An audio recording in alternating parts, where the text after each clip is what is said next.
I use the dope game mentality. Buy low, sell high, double up, triple up, put some cut on it.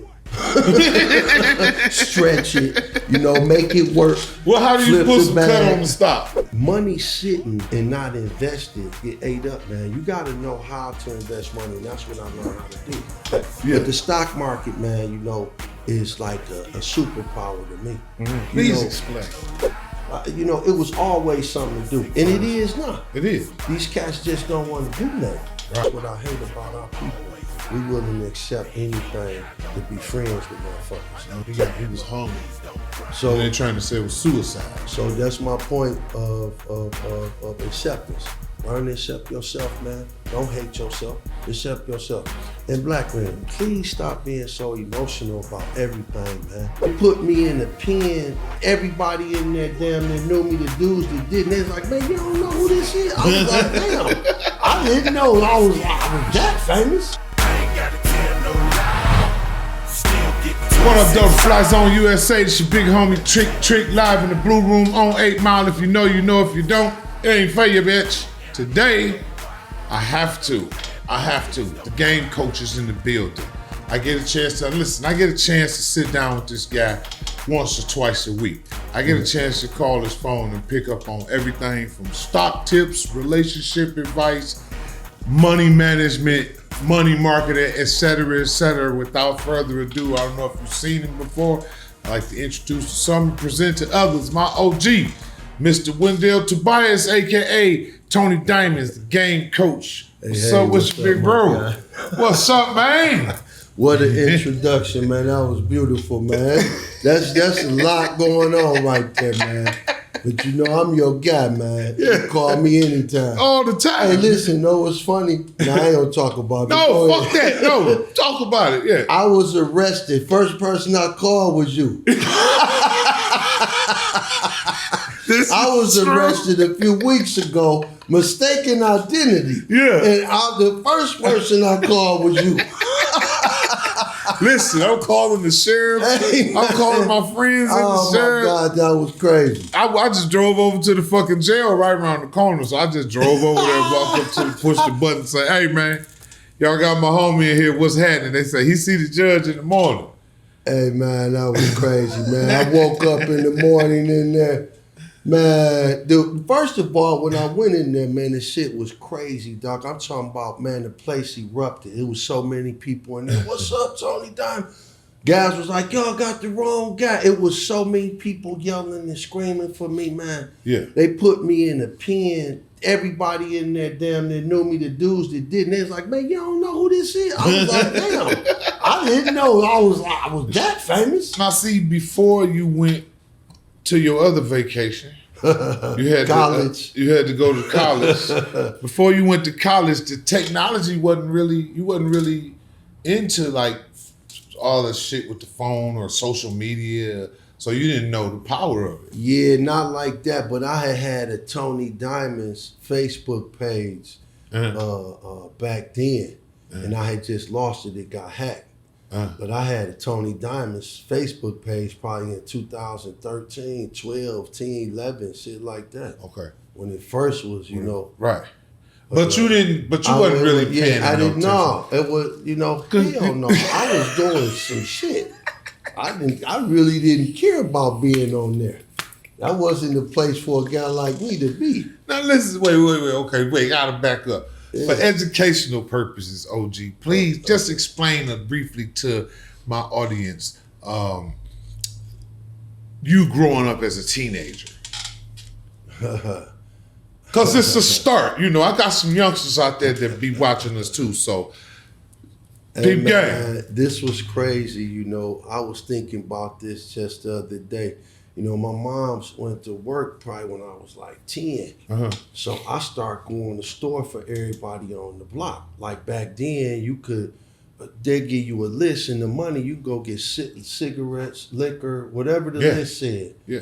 So I used to run to the store for people when I was 10 and make some change. A quarter, 50 cents, $1. Yeah. That was really my first hustle. But growing up as a teenager, man, in the city, man, was... Oh my God, man! Detroit. that was a survival mission all in itself, man. That was crazy. Like, I mean, from Because like you gotta think, it's like 19. I'm going to the 9th grade. It's like 1981. Dude, drugs is like the newest shit. Crack is really like it's like going crazy. right. You know what I'm saying? So Right. it's a crack epidemic in the early 80s. And Right. I'm going to high school. And this was so crazy, man. This is so crazy. I told on my brother when I was 14. I told my mother my brother was smoking weed. It's the only person I ever told on in my life, man. And I got in hella trouble. Straight. I got in so much trouble with my mother for telling on my brother. She was looking like, you never tell on your brother. That's right. I got a whooping. I got all kind of shit went on. Yeah. You know. And what was crazy, the next year I'm smoking weed with this nigga. 14, I'm telling he smoking weed because I'm mad. It's my brother. I'm saying to me doing drugs. Yeah. You know what I'm saying? And I'm like, Mom, she like, what, boy? Get your ass in here. You know. Now, and, you was a teenager. What was your hustle as a teenager?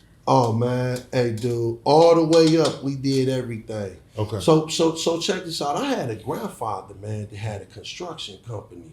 So when I was a kid, I started wanting to work with him.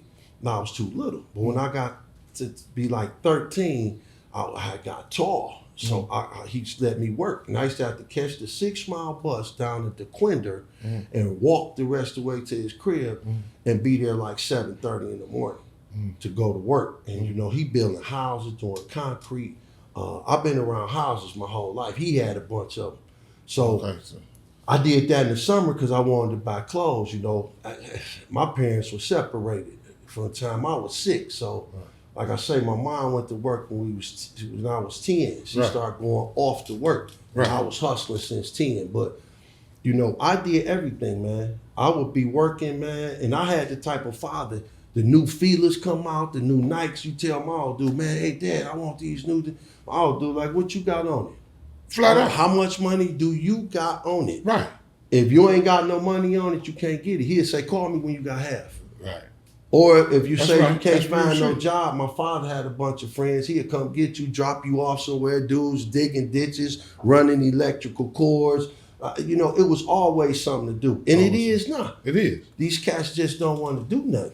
Right. So, you know, Why you think it's people so lazy now?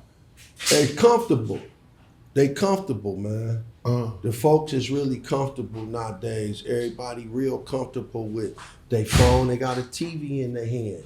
You know what I'm saying? You got too much at your fingertips. You can call and order food. You ain't gotta go pick the shit up. Right. They bringing it to the house, the food. When I was a kid, they didn't do that. Right. You got. When I was 30 years old, they didn't do that. Right. Pizza Hut, somebody like that, yeah. But now you get anything. What do you desire? It's like the world is at your in the palm of your hand. Now, if you So had, that made people lazy. Technology. if you had to put 5 of your top hustles, from real estate to stocks to et cetera, et cetera, et cetera, what would those 5 be, and which one would be your favorite? Right now, my favorite is the stock market because it's legal.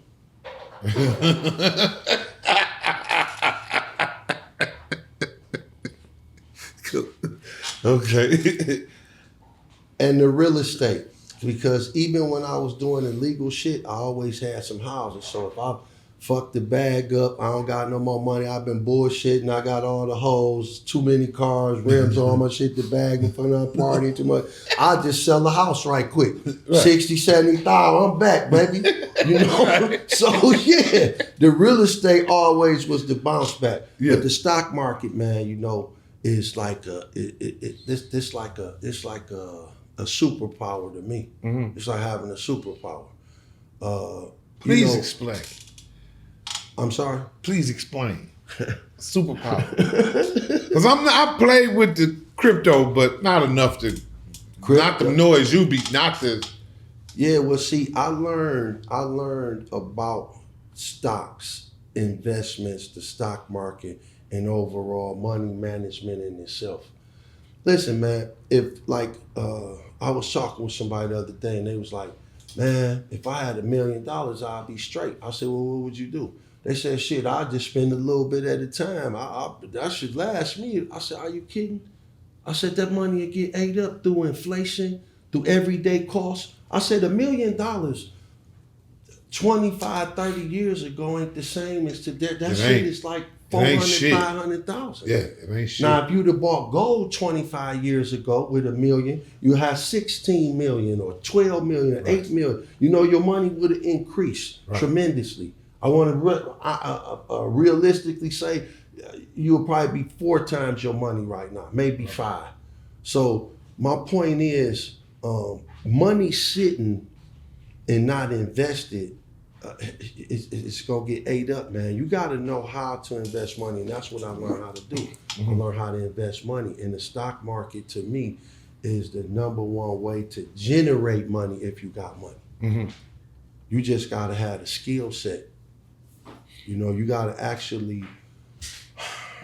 be able to read the market. You gotta be in tune with the market. You gotta understand what direction the market in. It's a lot of factors that play into different stocks, who pay dividends, what's a good stock to buy.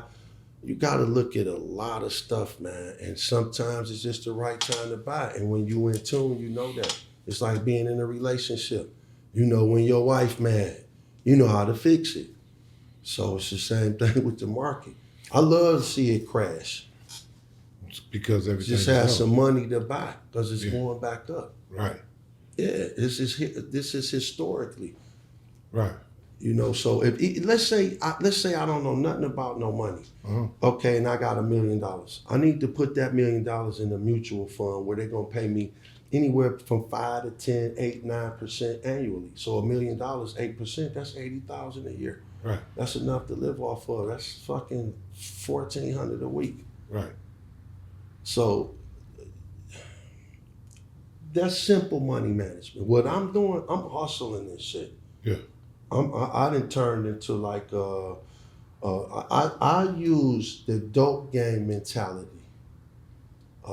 Buy low, sell high, double up, triple up, put some cut on it, stretch it, you know, make it work. Well, how do you put some cut on the stock? Help me out. I need this. I'm just metaphorically speaking, like I'm just making No. What I mean by that is buy low, sell high. Right. The other day I seen Meta on the dip. Meta, bad motherfucker. I tell everybody, I say, listen, man, Meta finna take off. So I buy it jump, I make some money, I do it again, make some money. I just do it all week. I hit licks all week on Meta. Small little licks. The big shit I ain't showing everybody. I don't want nobody thinking I got the money shit in the bank. Right. Yeah, so I just show motherfuckers, if you got a little bit of money, this is what you could do. You could do this too. It don't take a lot of money. Right. And so if I could make $2,000 today, you know, that's hellable, man. People don't make that in a week going to work. What percentage of your active workflow is actually stocks? And what, because I see you online a lot with different houses, different properties, commercial or residential, and you know, dealing with the real estate. So check this out. I try to hit the stocks from 7 in the morning to about 10:30, 11 o'clock. I'm done. I hit a lick, I'm gone. Now I'm back to the stores, I'm back to the houses, I'm getting something done, fixed. I'm always working on something. So it's like a balance. It's like having 2, 3, 4 incomes. So that's just part of it. In the long run, I really want to go full-time stock trader. Just that's what I do. I'm teaching this shit. I'm doing it. This is my main source of income. All this property and other stuff like that, that's just assets falling back on this different shit, different entities making money where I got money here, money there, money everywhere. Right. At what point did you realize your knowledge would be valuable to others? Man, I ain't gonna lie. When I was in prison and I figured it out. I was at the top of the class. There's a class. The dude was teaching me. We had books. We was learning. I was whooping their ass. I was picking all the right shit. I was answering everything. I was in that shit because I had so much money selling drugs, and I bought all the dumbest shit in the world, from cars to jewels and all that shit. And if I had knew about that shit, like, I'd be worth fucking 200 million right now. Cause I'd have been dumping money into shit when it didn't even cost shit. I would have been so far up right now. It'd be ridiculous, dog. So when I seen that, I was like, damn, man. I said, man, you gotta show your people this. And the crazy part is while I'm living proof and showing everybody this shit, they still hesitant. They still in their mind, we got a mentality that you're gonna lose money in the stock market. And I done lost money, but I done made more money than I done lost, way more. So you pay for your lessons. You're gonna lose some money. That's with anything. You start a business, you're gonna lose some money till you get it going. Right. So it's an investment, man. It needs calculated risk. It ain't gambling. Gambling's going down there shaking the dice, trying to hit a 7-11. Right. 7-11. Right. Backdoor Lil Joe. No. Have you, I mean, I know you have shit. We all heard it. We hear a lot of people, you know, complaining about resources being limited and, you know, the white man and this, that, and the other. As a successful Black businessman, what is your take on that mentality that that Black people are restricted and have, you know, less opportunities than others? What's your take on that? Yeah, man. See, that's a deep question, because I could understand somebody feeling that situation, being owning that situation. In other words, feeling like that's their life and this and that. However, man, that ain't gonna help you. You gotta figure that shit out, man. It's levels to this shit, man. And when you find yourself somewhere stuck, you gotta figure out, how do I get to the next level? Blaming society, where I come from, the neighborhood, any of that, man, that's just not it. Blame yourself, blame your pride. Because if I was broke right now, man, I'll clean up. I'll go clean up. I'll go to the worst shit. Like, man, what y'all give me 400 to clean up? 400. All right, give me 250. I ain't got nothing. I'm 250 today. So tomorrow I'm going to find some more shit where in the end of the week I done made 1,200, 1,500. I'm not finna be broke, man. Flat. So it's if you can always make it if you apply yourself. Now, it's certain circumstances, man, that people got mental issues and people just can't figure that shit out, man. And that's when I say you stuck. And when you stuck, man, I advise you to get some help, man. Try to get some mental help. Talk to somebody who can get you out of that situation you in, man. Because, dude, I was a successful drug dealer too. I survived selling drugs. I was in the drug world for 30 years. So since I was a teenager up till I went to prison, I was 45. Yeah, so I had been selling drugs, man, my whole life. The judge even said, he said, man, I know you're a career drug dealer. We just caught you. You just got caught this right now. But man, if I could give you life, I would. So, you know, I was successful doing that too. So whatever you apply yourself to and you believe in, you can do it, man. Right. You could do it. You could be a successful dope fan if that's what you choose to do. You know, you could be a successful fucking loser. Yeah. You know, it don't apply, take shit, man. It's easy to be a fucking loser. Go ahead. Yeah. Start complaining and bitching about the white man. See how fucking fast you lose. Yeah. Now see with that being said, and that's honest, that's truth, that's real shit. This is common. This should be. You would think it would be common knowledge. With that being said, I would consider that, along with a few other things, morally, a conservative lifestyle. Get up and go get it. Don't wait for another motherfucker to do it. Stop looking in the sky. Stop looking for a handout. Get up and go figure out a way to go put it together. That's, you know what I mean? That's being conservative with my hustle value. What do you think people misunderstand about that lifestyle? Because I would consider you, respectfully, I would consider you a conservative man. You know what I mean? But people misunderstand that. Why do you think that is? Man, it's the lack of education of everything that surround them in their environment. How you think, your education, the way you brought up. It's a system you in. I call it, for black people, I call it the nigga matrix. Because you stuck in a spot where they want you to just work, pay bills, pay taxes. They don't want you to get over. That's why anybody who's selling drugs, they want to lock you up for a very long time, because they like, only if this idiot knew he could take this money and make multiple, he could turn this into, so they, just because you don't know, they know. So they like, this too much power. It's not the drugs, fuck the drugs. We like the drugs killing everybody. We concerned about the power. This guy's a millionaire.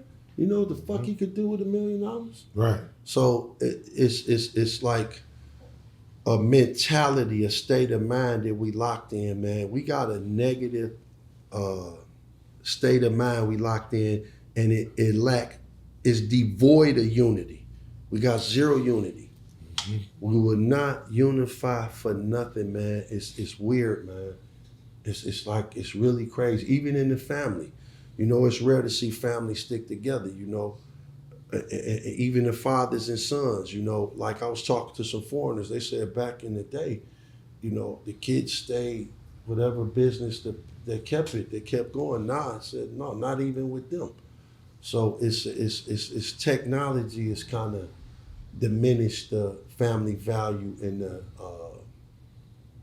entrepreneur and mentality of people, man. Especially the unity. It's like divide and conquer.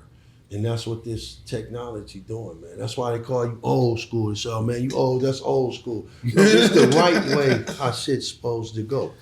This ain't old school. This is the right way. That you doing the wrong way. Right. Yeah, so. I'm not watching the clock, but I am, because I had to go there first and get that out the way. It's like Steve Harvey when he come out and he go, giving honor to God who is the head of my life. And then he go, well, now that I got that out the way. Now, there's a reason they call this brother the game coach, okay? He run, used to own a club. Yes, sir. Envy. Nightclub, yes, sir. Envy nightclub, downtown Detroit. Yeah. One of the premier hot spots in that town. Oh, was it? So much fucking money and so many women out of all these years of being Tony Diamonds, Big Weeks. Would you say? Don't forget Reddy Mac. Oh shit! Nah, Reddy Mac. Hold on. Where is it? It's right here. Oh, custom made for Reddy Mac, the winner. Show it to that camera right there. Yeah, it's right there, baby. Custom made for Reddy Mac, the winner. The winner, yes. Don't forget Reddy Mac. That was the motherfucker, baby. And these alter egos was necessary, man. This was necessary. You know, I had one they called Crime Wave. Okay. You know, so I had multiple. You know, whatever the situation is, man, I had to play. I had to be versatile, man. Crime Wave. Who was crime? Lots of crime. What? Crime Wave, man. Got it. Nah, Reddy Mac. Reddy Mac was just the motherfucker. He running shit, man. How he see it, that's how it's going with everybody. You know. Now who the fuck is that ladies man? That guy, the player. Is that Reddy Mac? Nah, Reddy Mac a savage. The Mac a savage, man. The Mac a cold savage. He don't give a fuck. He gonna say what he want. He talking the hoes crazy. This nigga a mad animal, man. Like he having his way every time. He done said stuff to women that changed their life completely. They don't even look at themselves the same after interacting with the Mac, man. Please explain. He's a savage, dog. Please. I hate Give me an example. I have nightmares of this shit. I be having daydreams and remembering shit I said to women and people. I be like, dog, you was out of your fucking mind. Like what? It just come on, man. You gotta shit, give man. me one. Just wild shit, man. Just the way I address shit and talk to people, man. You know, it was just completely crazy. It was worse. It was like I used to have this uncle, my Uncle Gerald, man. This nigga was crazy as fucking. We grew up with him. You know, like I say, my parents separated. So we used to always go hang over my Uncle Gerald. This is the first place I got some ass, all kind of shit. Well, the second place. So, but his house, we used to be able to just smoke, we do anything. Yeah. You know, if our OG caught us over there, she beating our ass. We getting killed if we get caught. We jumping out the window. They pulling up my grandmother. You know, we had an uncle that was just a savage, dog. Yeah. And so I grew up watching this nigga, man. Yeah. And I picked up a lot of shit from him. And then, being in my hood, I grew up in a hood full of gangsters. They called it the Bronx. You know, so that motherfucker had nothing but crime, man. That was the craziest fucking neighborhood in Detroit. Niggas just didn't know, man. 6 Mile Puritan. Yep, it was from 6 Mile to Puritan and from Schaefer to Hubble. Man, dude, it was crazy. It was crazy. Dudes was getting indicted for 400 bricks back in the 80s over there, man. Damn.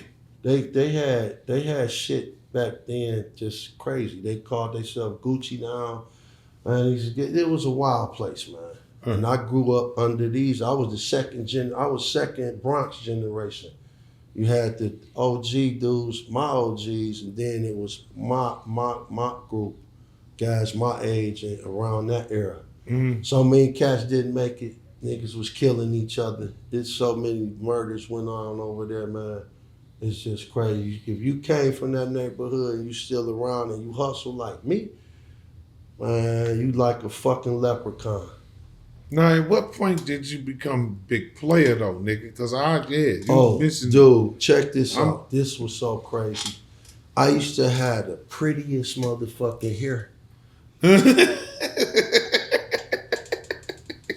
Man, my hair was so motherfucking pretty, dog. And the girls used to love that shit. And then I just always had to get like what, finger waves or just? No, man, my hair was natural. My mama had good ass hair. My shit was beautiful. Yeah. Shit, my shit was fucking adorable.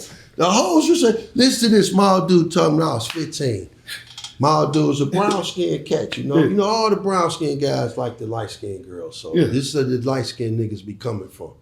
So Mild dude tell me I'm like 15 and shit, man. 14, something around there. He said, yeah, we ride one day. He said, yeah, man. He said, you tall, you light skinned, you got good hair. He said, man, these girls gonna try to have a baby by you. And I was like, fuck the old dude talking about some, man, this nigga crazy. I said, man, the old dude always talking some logic shit. Yeah. Just like me now, I know it all. Yeah. Fuck, man. Fuck me up. Didn't listen to the old dude. Now, in your club days when you owned the club, how was it now I know a lot of club owners go home at the end of the night. You didn't. Or you went home. So check this out. Here's the thing, ladies and gentlemen. I recorded his audio book. And the method to recording this audio book was so unorthodox that it was like he was just sitting there telling this, and I was like, what the fuck? And I'm trying to get some of this shit on this tape here.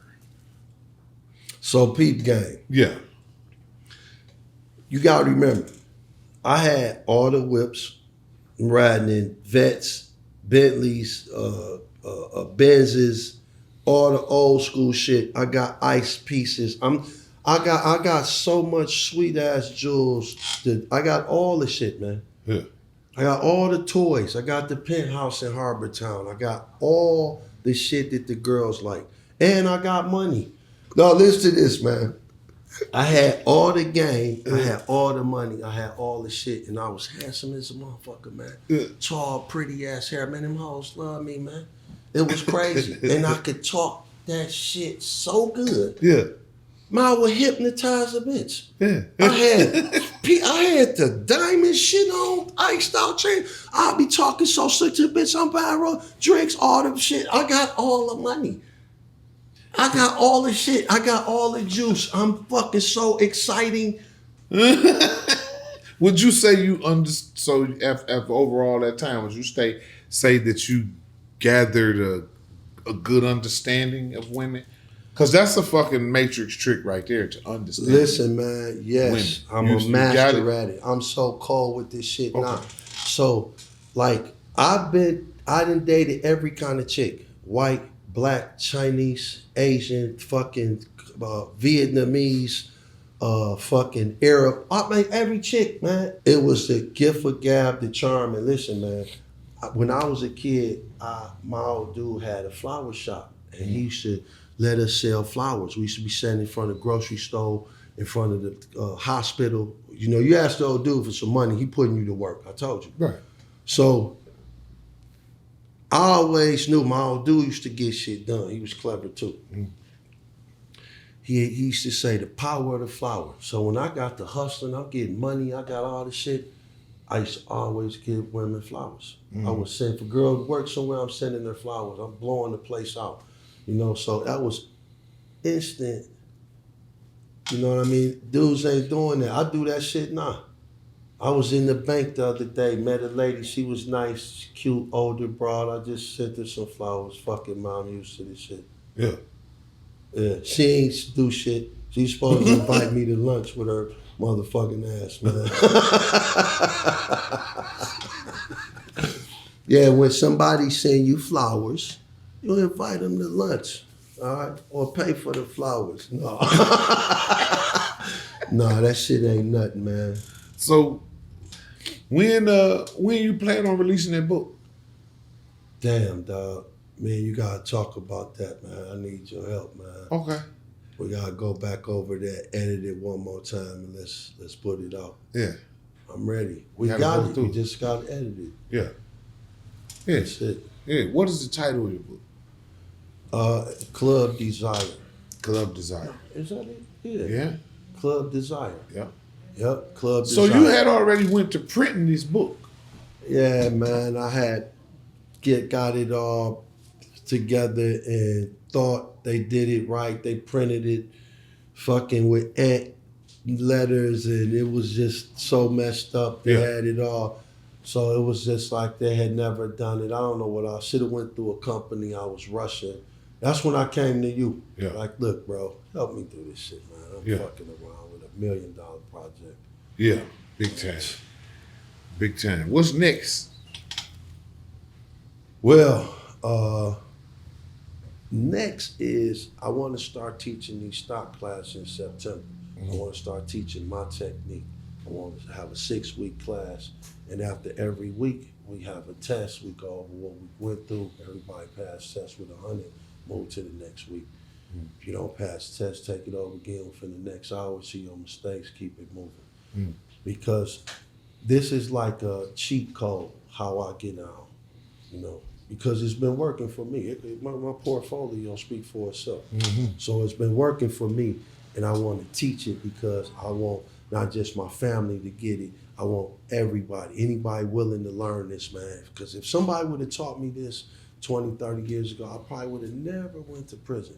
But had I not went to prison, I wouldn't have learned this. So it's beneficial to everybody that I went to prison. Ain't that something? Hey, listen, sometimes you had that lesson. Yeah. And, you know, that thing that teach you, you know what I mean, what's next in your life.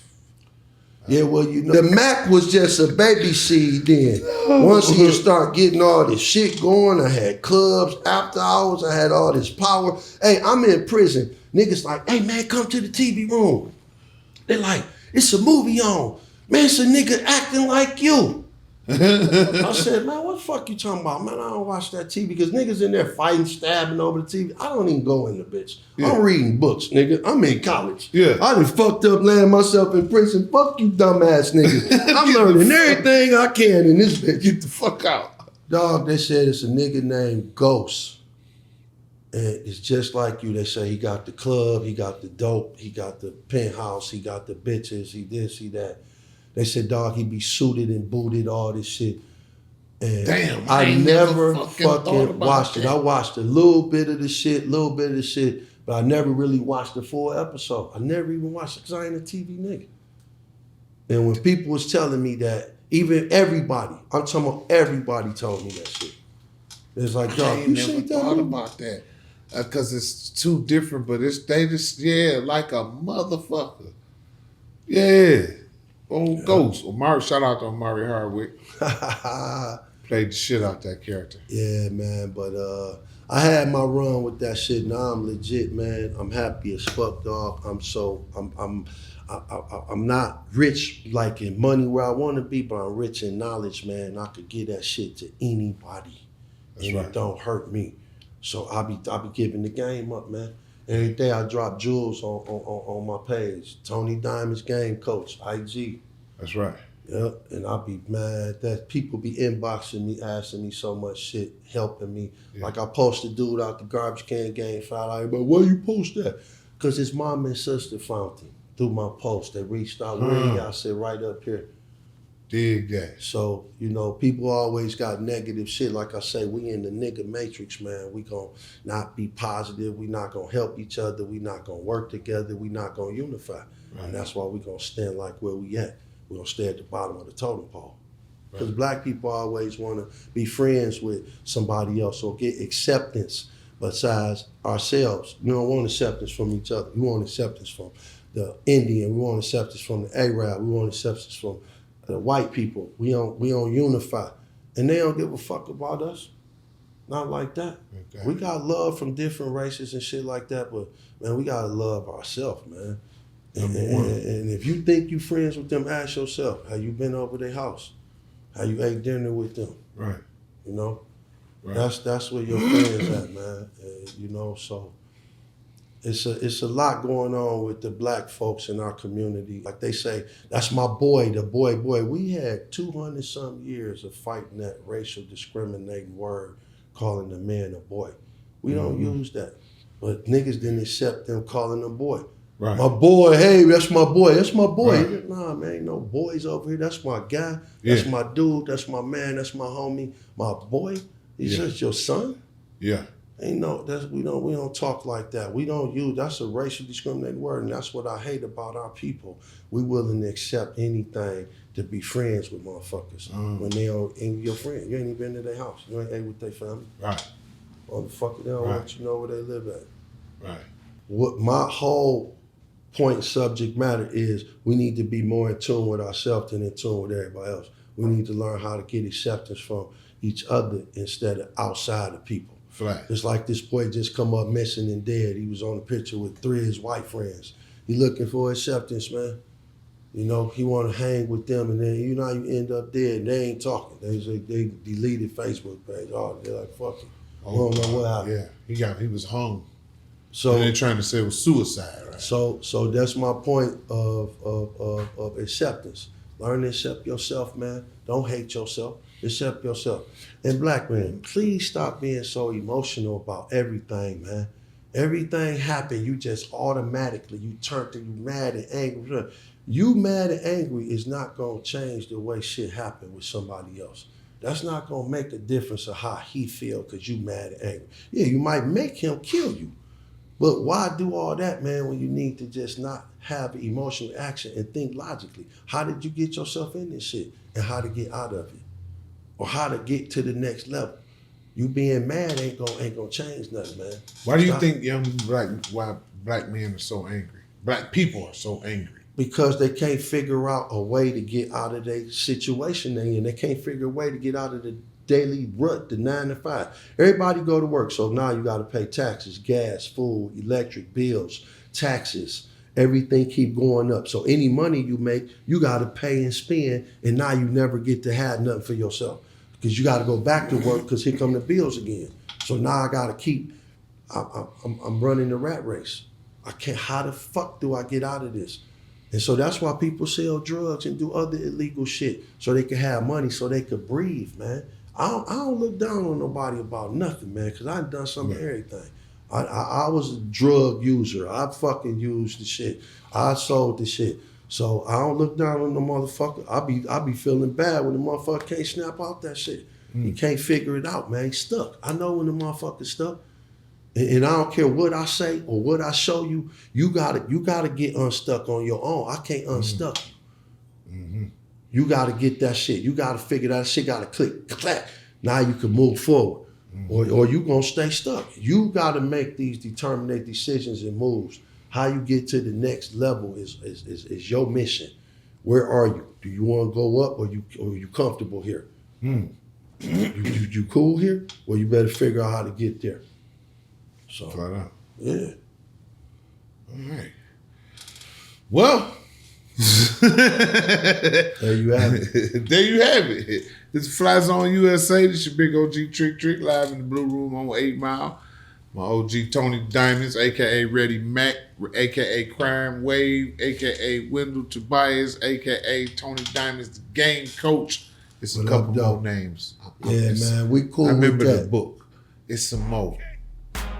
It's definitely some more. Slash. Oh man, don't even bring up Slash. We gonna have to get Diesel here. With him and Diesel here together to talk about that's Slash. Crazy, man. Appreciate you, man. Likewise, big My G. for sure. See y'all next week. Gotta tell no lie. Still get to the same side. Somebody better tell